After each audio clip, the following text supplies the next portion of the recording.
Next speaker will be Professor Peter Clemmensen, who will give a talk about the ECG in acute myocardial infarction. It's not a new topic, but perhaps he still can come up with some news. Well, thank you very much, Chairman. I don't know about the news, but I really read the invitation for face value, and that is understanding the definition and looking at the ECG manifestation. I think there are some important things to reiterate from the manuscript that was published last year, or now 2 years ago, almost. And here are my disclosures. First of all, I want to say that this is the entire group. That was really a fantastic group of people assembled by Professor White, Thugerson, and Joe Albert. And we had to struggle with all these different ways of looking at myocardial infarction and the EKG group. You can see here that it's right there in the center. So classification in EKG is right at the center of everything, and I'm going to try to prove that to you in a couple of minutes. Well, first of all, despite of the very clear messages given by Professor Jaffer about how to interpret the troponins, myocardial infarction is not a troponin disease and is not defined solely by the troponins. And I think actually back home, my own fellows and residents often forget this. But this is actually what is written. Of course, it is a cornerstone in the diagnosis. You need to see this rise and fall. But you have to have at least one of the following to take into consideration the patient with their symptoms. And then there's also often a pretty young cardiologist or emergency physician who has to interpret the electrocardiogram properly. Because once you get down to the more, let's say, refined or later stages, although an acute wall motion study can be done with echo and others, these are usually done by more senior cardiologists or other specialists that come into. And certainly, when you look at autopsy, it's all too late when it comes to determining how to treat the patient. So, just to take some very basic things here, pathologic acute waves with or without symptoms in the absence of a non-ischemic cause is really a very specific criteria for a prior myocardial infarction. And you have to look at that and still be aware of the Q waves. Now, I think we just discussed now for the troponins about the gender issue, and that has been solved from huge databases regarding the electrocardiogram. So mind you that we have different criteria for ST segment elevation that is greater or equal to 1 millivolt in all leads except V1 and 2 in men and women, with the criteria shown below that in V2 and 3 it has to be above or equal to 2 millimeters in men and greater than 0.25 millimeters in men that are below 40 years with that cut point. And in women, it's really much lower. And you have to be aware of that, not to apply the same thresholds to women. So age and gender specific when you look at the ST segment criteria. I'll give you some few examples later on. The non-ST segment elevation, important, no change for in comparison with the previous guideline, but you really have to look hard and not just say that the EKG is normal. These are quite small differences you're looking at. That is, half a millimeter of ST segment depression in 2 leads. And we chose that because it had been shown to really add prognostic value. And then T-wave inversions in 2 contiguous leads as shown on this slide. So for the Q wave, the criteria for prior myocardial infarction or established myocardial infarction is the Q waves greater than 0.02 seconds or QS complexes in V2 and 3, Q waves greater than 0.03 seconds and with a depth of more than 0.1 millivolt or QS complexes in lead 1, 2, AVL, AVF, V4 to V6. And it has to be in contiguous lead groups as demonstrated down here. And then for posterior infarction, it's R waves greater or equal to 0.04 seconds in V1 and V2, and an RS ratio greater than 0.1. and concordant positive T waves.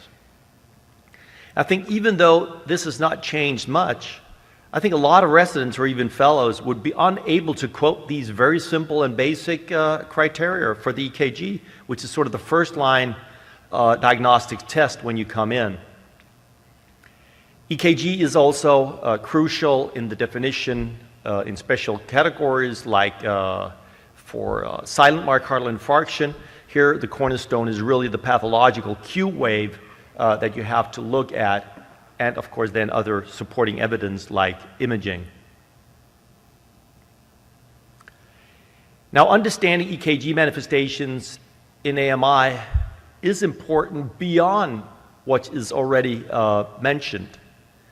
And I think that one of the great flaws that we have is actually that we're fitted with a brain, and the brain functions that it really prefers, especially in acute settings, to just recognize on pattern recognition. So a lot of the electrocardiographic misinterpretation really comes from just pattern recognition and just learning by heart a few simple terms such as ST segment elevation. I'm going to give you a few examples. Now, this is from the manuscript of the Universal Definition. These are conditions that confound the electrocardiographic diagnosis of myocardial infarction. And there's a whole host of pathological conditions and medications that you have to be aware of when you diagnose patients with acute cardiac disease suspected of CAD or ACS, both false positive and false negative. Now, this is from a 10-year-old paper, but still, I think, very great overview showing you normal ST segment elevations and normal variants that we think that we have to teach our fellows, residents, and interns, and even know ourselves. That is, these differences where you see ST segment elevation in a healthy young man with sort of benign repolarization. Then there's the early repolarization phenomenon that is seen in some races where you have this very early repolarization, often a peak T. And we have to know that this distinction is the presence of this notch. This is what distinguishes this 35-year-old person coming in having chest discomfort from the truly anterior infarction. And then there's also the normal variant that you've seen here that has not sort of been genetically identified yet. But again, you see there's both ST segment elevation, although minor, and inverted T waves. Again, the clear distinction is the notch right after the S wave. Other pathological conditions that we have to know and that often gives a challenge is left ventricular hypertrophy with its ST changes, the left bundle branch block, of course, with often ST segment elevation in V1 and V2, pericarditis, hyperkalemia, with emerging in severe cases of the T wave and the ST segment, and then a clear-cut AMI. Right bundle branch block, we specifically in the document talk with some degree to, because although in V1, 2, and 3 there are some ST segment changes that can be present, usually to the trained physician it should be no challenge to diagnose AMI, the presence of severe ST segment elevation in this condition. And then, of course, there's the Brugada phenomenon that sometimes also, especially patients who experience sudden cardiac arrest and are resuscitated, then the first electrocardiogram, if it displays a pattern like this, I think this has happened at all institutions, that the patients are rushed to the cath lab suspecting acute LAD occlusion. So I think one of the things in understanding the electrocardiogram is actually to read the document. I'm not trying to insult anyone, but sometimes we make things extremely simple by just looking at the table, and that is often what is being referred to. And I think actually in our text that I don't expect you to read, but there's a lot of information hidden in there that could not be sort of dissected into clear tables. And I'm going to just give you a few of the things where we have very clear guidance as to what to do in clinical situations. So just repeating that we need better education. That is one of my foremost goals here. And you can also, to catch patients who do not have ST segment elevation or depression in the beginning, do continuous multi-lead ischemia monitoring. Automating diagnostic algorithms are helpful, and they are being refined, although a lot does not come into the public domain of what improvements are actually being occurred.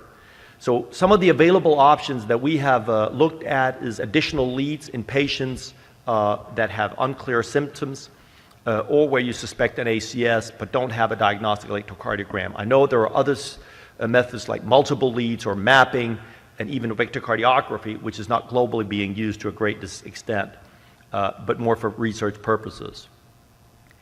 Now, for identifying patients with left circumflex occlusion, which of course is a challenge for the electrocardiogram, as many of you know, because as you see, exploring the infrabasal part of the myocardium, we only have 3 leads, 3 AVF and 2. So sometimes if you have this, what we used to call in the past the posterior involvement, we actually suggest that you take the additional leads V7 to V9. And it's important also to know that you have, because you're in the back, you're further away from the heart, that you have a lesser threshold of ST segment elevation when you explore these additional leads. Another way to look at posterior infarction that still is unknown to many people is that when it comes to the occluded left circumflex artery, often you might have some minor changes in the inferior lead, but these might actually sometimes be completely absent. Usually, you might see some action in lead 3, but what is important is to have this ST, we recognize this, an ST segment equivalent, where you have in this situation quite exaggerated ST segment depression, horizontal or downsloping, and a key feature when trying to identify patients with a circumflex occlusion is, of course, that the terminal T here trying to get positive, oftentimes it's more positive than seen in this particular picture.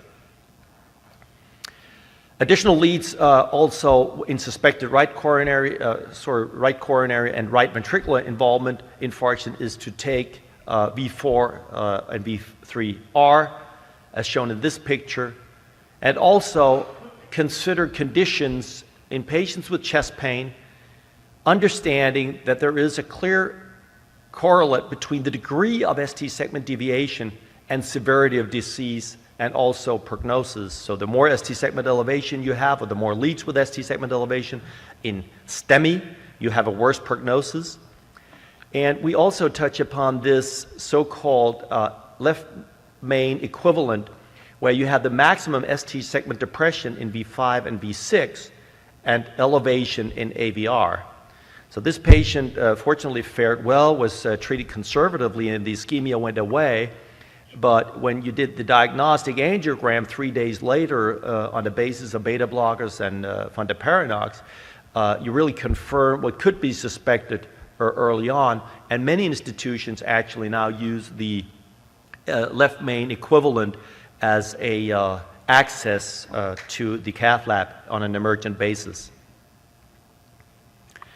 So with these few examples and caveats, I would like to conclude that the standard electrocardiogram remain a cornerstone in the operational diagnosis and fast triage of patients for reperfusion therapy, that is the STEMI part. And pathological Q waves, with or without symptoms, in the absence of non-ischemic causes, are highly specific for a prior MI. And ST segment depression in unstable angina and non-STEMI is associated with poor prognosis and should be captured in all ACS patients by repeated electrocardiograms or continuous ischemia monitoring. And knowledge of normal variants and pathological conditions other than MI associated with STT changes is pivotal to avoid misdiagnosis and non-indicated treatments. And in this day and age, that would be often called by the invasive cardiologist false cath lab activation. But also knowledge of uncommon ECG manifestations of MI is imperative to avoid undertreatment of high-risk patients. Thank you for your attention. Thank you, Peter, for a nice talk. Please, if you have questions. Yes, Jadar Sandoval, Minneapolis. I have a question in regards to the application of NSTEMI and STEMI to the type 2 MI population. You know, there's recent papers, for example, in the American Journal of Medicine, that have looked at the comparison of type 1 and type 2 MI. And they have applied the terms of NSTEMI and STEMI to the type 2 MI cohort. And wondering about your thoughts on the implications of that to clinicians and researchers. My concern is that, you know, for years and decades, the terms of NSTEMI and STEMI have been used to guide management, such as revascularization, antiplatelet therapies, among others. And if we use these terms in type 2 MI, it might cause some confusion. So some guidance about should these terms be used in type 2 MI or should we not use them? Well, having been part of this group, you sort of can figure out my answer. I think it should be used. I know David would come more into this, but I think the distinction, if I understood the initial part of your question correctly, was whether we should distinct between STEMI and non-STEMI for the type 2. Is that correct? Yes, for example, some of the emergent research is categorizing, you say, for example, type 2 STEMI, type 1 STEMI, type 2N STEMI, type 1 and STEMI. And some of, for example, these papers in American Journal of Medicine are suggesting this sort of are presenting data in such way, which if that's what's endorsed, it's perfectly okay.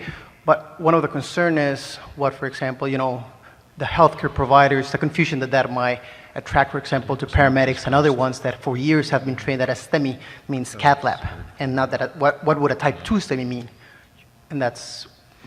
Yeah, well, I see the conundrum where you're going, but I think oftentimes in our gestalt, the type 2 would be a non-STEMI, if you wish. Yep. It's very rare and STEMI, yep. Yeah, and I think if you have a type 2 MI, you could envision, let's not, for the sake of time, look at all these different cases where you actually might have a type 2 situation,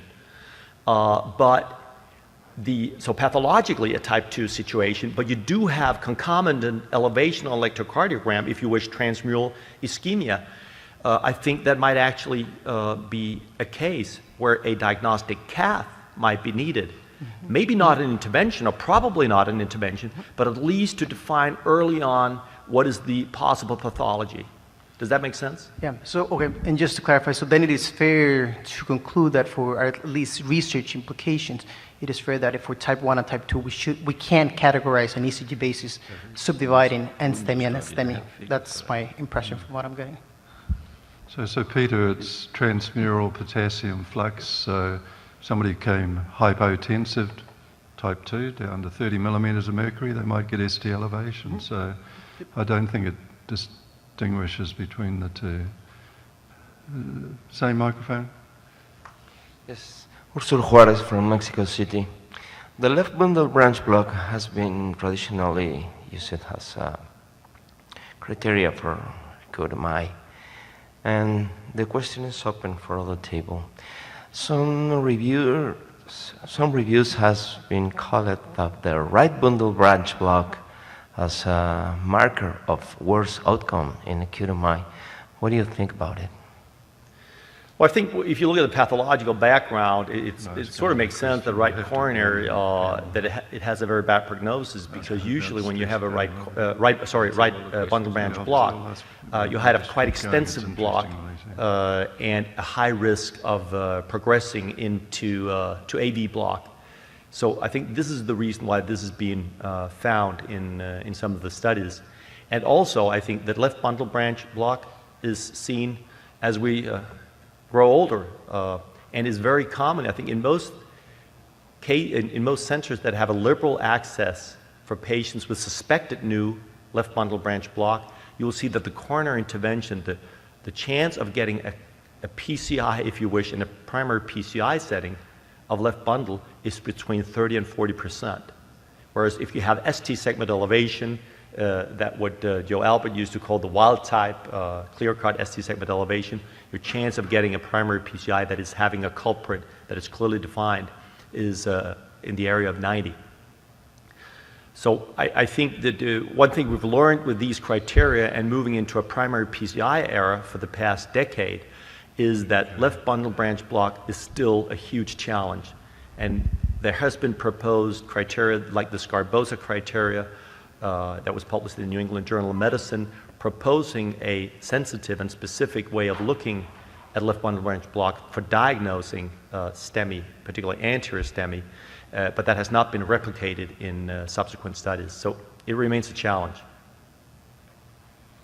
Okay, please. Dick Kovacs from Indianapolis. I'd like you to shift into not into the acute setting, but for adjudication of myocardial infarction in a clinical trial, or adjudication in a safety database, for example. And a technical question, would you allow adjudication of a 30 millisecond Q wave based on a paper ECG only, or on calibration of a digital ECG, or both? A great question. For the sake of time, I could not show the different Minnesota and other coding systems that have been used. In my personal opinion is that it should be digital EKGs in this day and age that we use for clinical trials and adjudication. But that having been said, I think globally that will be a challenge to acquire. So I would also, as a practical scientist, be willing to accept paper readings of Q waves in instances and parts of the world where only paper copies are available. But that's a personal opinion. So, Peter, I didn't see Takasubu's cardiomyopathy on your slides. Can you help us diagnose that? Are there some ECG criteria? Is it an infarct? It was mentioned there, and as you know, there has been some studies that try to look at the curves of biomarkers to distinguish. But now coming to the ECG, I haven't found it. We have a Takasubu registry ongoing, and we're capturing the EKG data. So, but I don't have the final answer. My impression is that it's not easy. I could not tell you the criteria for Takasubu in EKG. Do you have the solution? It wasn't an easy question. So. You never ask easy questions, but sometimes there's a trick. I think you did very well with the lack of information. Thank you very much, Thank you. Peter.